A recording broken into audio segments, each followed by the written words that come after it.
I want to talk to you about the Ironman Awning Xtra. We make it for our 2.5 meter awning.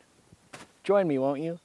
After doing this a few times, you're going to figure out it's way easier to install the Awning Xtra into the sail track if you lower your awning down first. Bring the awning down. Grab the cord at the top. A lot easier to fish it through. Take these super robust clips, slap these clips on.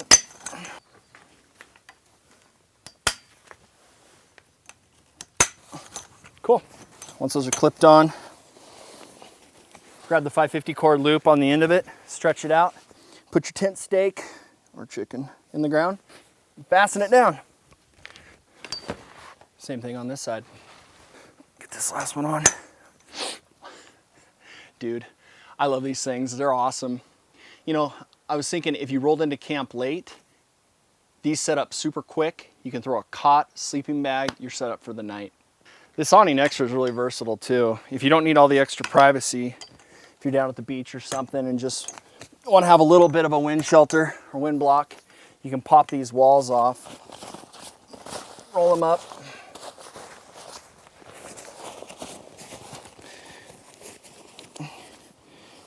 You can just lash this down. And I like that there's a couple different options to set it up. It kind of suits your need for whatever you got going on. And when you're ready to stow your gear, the Awning Xtra comes with 3 stakes, no chicken, and a stuffed sack.